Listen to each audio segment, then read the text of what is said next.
في البداية أود زميلاتي زملائي أعضاء البرلمان الإفريقي أن أوجه باسمكم جميعا كلمة شكر خالصة إلى السيد رئيس مفوضية الاتحاد الإفريقي على الجهد المبذول وعلى الدور الأساسي للاتحاد الإفريقي من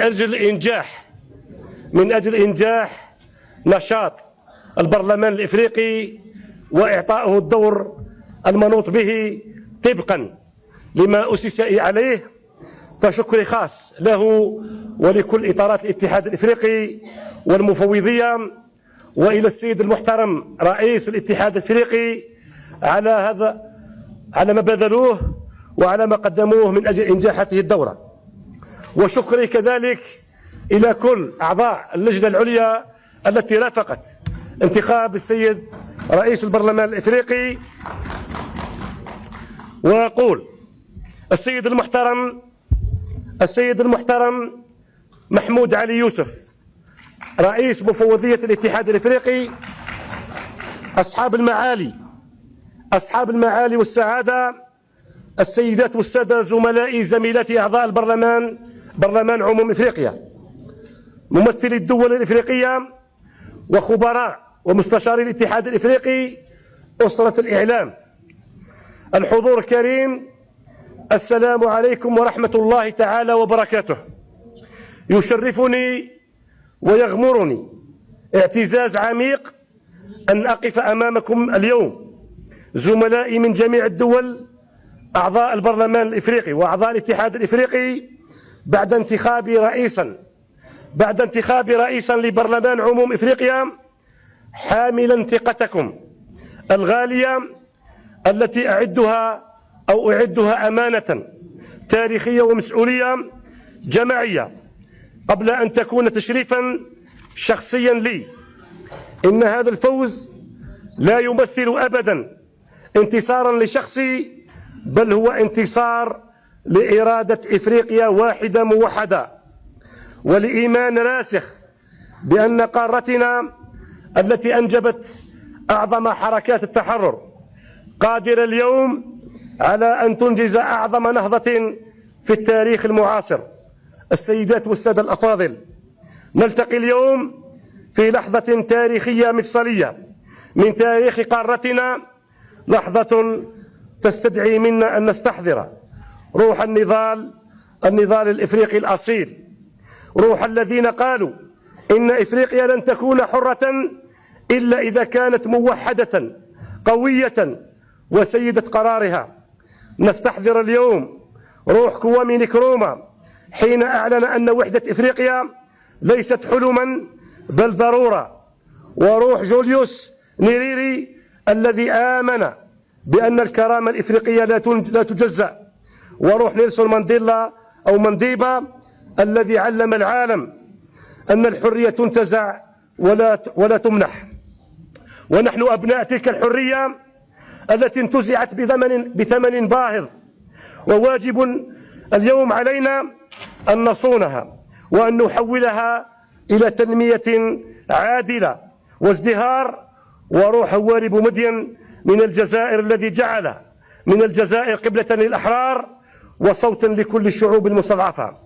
إننا اليوم لا نعيد ترديد الكلمات، بل ونترجم هذه وصاياهم إلى سياسات، ونحول أحلامهم إلى خطط زمنية واضحة وإلى التزامات قابلة للقياس والمحاسبة. إن إفريقيا اليوم أيها السادة ليست مجرد جغرافيا، بل هي ذاكرة إنسانية ومهد الحضارات وأرض البدايات الأولى، من وادي النيل إلى تومبوكتو، ومن قرطاج إلى أكسوم، ومن زيمبابوي العظمى إلى ممالك الساحل. كانت إفريقيا دائما وأبدا حاضرة في صياغة التاريخ العالمي. قال الزعيم كوامي نكروما يوما ما إن إفريقيا يجب أن تتحد، ولم يكن ذلك مجرد شعار، بل رؤية سبقت زمنها وما زالت تنتظر اكتمالها.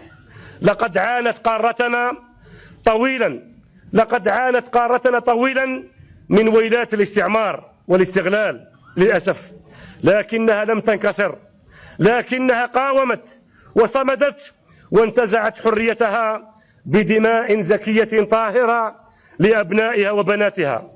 أيها الحضور الكرام، نحن اليوم في مرحلة فاصلة من تاريخ إفريقيا. لقد انتقلنا من مرحلة التحرر السياسي إلى تحديات التحرر الاقتصادي والاجتماعي. لم يعد السؤال اليوم هل نحن أحرار، لم يعد السؤال اليوم هل نحن أحرار، بل أصبح كيف نكون أقوياء، كيف نبني اقتصادات مستقلة، كيف نبني مجتمعات عادلة، كيف نبني أنظمة حكم رشيدة. إن التحديات التي تواجه قارتنا متعددة ومتداخلة، من الفقر والبطالة إلى النزاعات المسلحة، إلى التغيرات المناخية أو التغيير المناخي، إلى التعبئة أو التبعية الاقتصادية. لكن هذه التحديات ليست قدرا محتوما علينا، بل هي دعوة للعمل المشترك ودافع للإبداع وفرصة لإعادة صياغة مستقبلنا بأيدينا. لقد قال جوليوس نيريري: بدون وحدة لن يكون لإفريقيا مستقبل. واليوم أكثر من أي وقت مضى نحتاج إلى ترجمة لهذه الحكمة إلى سياسات واقعية ومؤسسات فاعلة وفعالة وتعاون عابر للحدود. إن البرلمان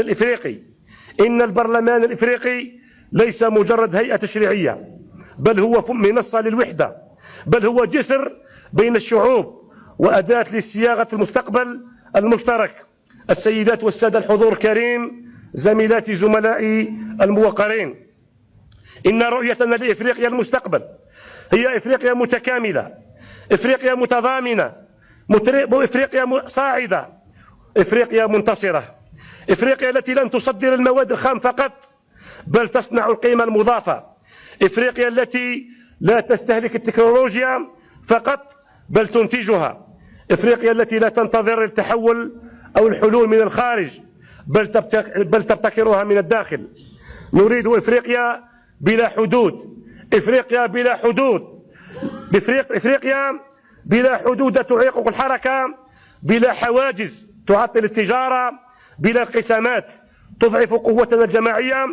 منطقة التجارة الحرة القارية الإفريقية ليست مجرد اتفاق اقتصادي، بل هي مشروع حضاري يعيد رسم خريطة التعاون بين دولنا. إن شباب إفريقيا، وما أدراك ما شباب إفريقيا، الذين يشكلون أغلبية سكانها، هم أعظم ثرواتها.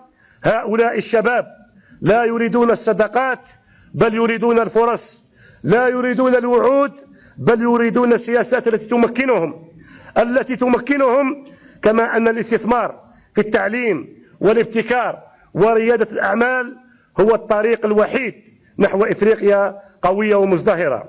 أيتها الأخوات، أيها الإخوة، زميلاتي زملائي الموقرين، إن المرأة الإفريقية كانت دائما في قلب النضال الإفريقي، وهي اليوم في قلب التنمية.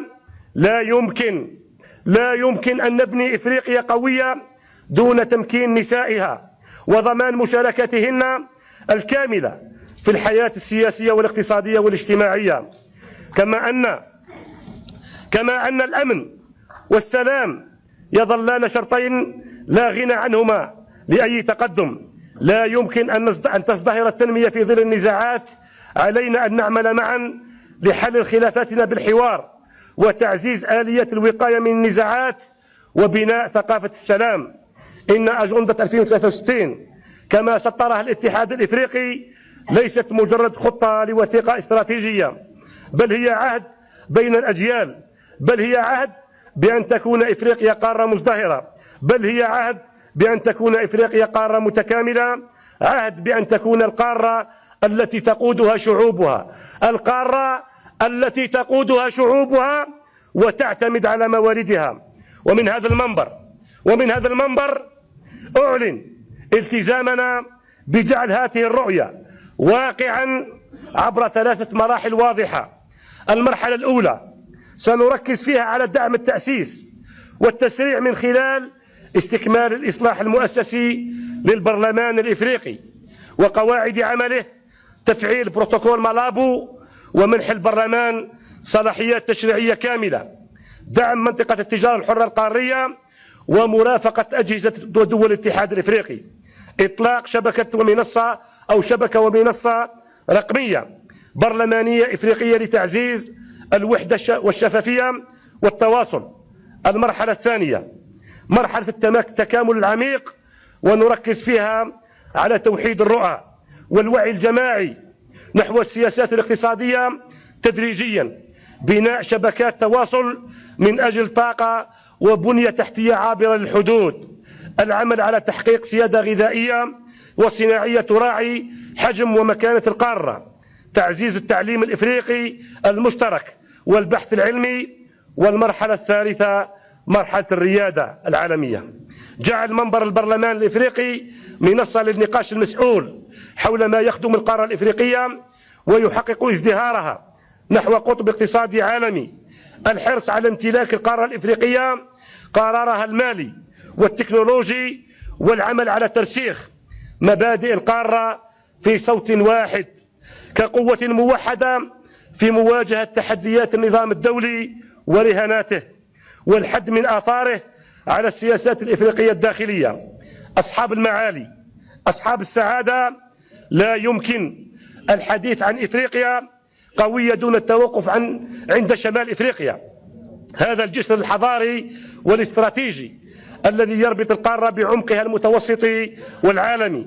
إن دول شمال إفريقيا وفي مقدمتها بلدي العزيز الجزائر تمتلك من الإمكانات والموارد ما يجعلها قاطرة حقيقية للتكامل القاري، سواء في مجال الطاقة، سواء في مجال الأمن، سواء في مجال الدبلوماسية